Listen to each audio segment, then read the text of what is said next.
And when all these things come upon you, the blessing and the curse, which I have set before you, and you call them to mind among all the nations where the Lord your God has driven you, and return to the Lord your God, you and your children, and obey his voice in all that I command you today, with all your heart and with all your soul, then the Lord your God will restore your fortunes and have mercy on you, and he will gather you again from all the peoples where the Lord your God has scattered you.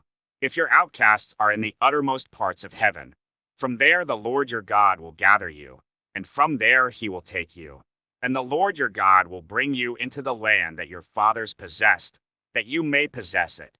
And he will make you more prosperous and numerous than your fathers. And the Lord your God will circumcise your heart and the heart of your offspring, so that you will love the Lord your God with all your heart and with all your soul, that you may live. And the Lord your God will put all these curses on your foes and enemies who persecuted you. And you shall again obey the voice of the Lord, and keep all his commandments that I command you today. The Lord your God will make you abundantly prosperous in all the work of your hand, in the fruit of your womb, and in the fruit of your cattle, and in the fruit of your ground.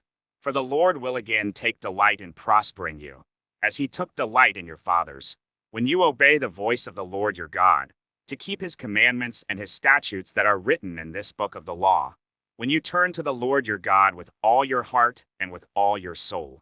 For this commandment that I command you today is not too hard for you, neither is it far off. It is not in heaven, that you should say, who will ascend to heaven for us and bring it to us, that we may hear it and do it? Neither is it beyond the sea, that you should say, who will go over the sea for us and bring it to us, that we may hear it and do it? But the word is very near you. It is in your mouth and in your heart, so that you can do it. See, I have set before you today life and good, death and evil. If you obey the commandments of the Lord your God that I command you today, by loving the Lord your God, by walking in his ways, and by keeping his commandments and his statutes and his rules, then you shall live and multiply. And the Lord your God will bless you in the land that you are entering to take possession of it. But if your heart turns away, and you will not hear, but are drawn away to worship other gods and serve them, I declare to you today that you shall surely perish. You shall not live long in the land that you are going over the Jordan to enter and possess. I call heaven and earth to witness against you today, that I have set before you life and death, blessing and curse. Therefore choose life, that you and your offspring may live, loving the Lord your God, obeying his voice and holding fast to him.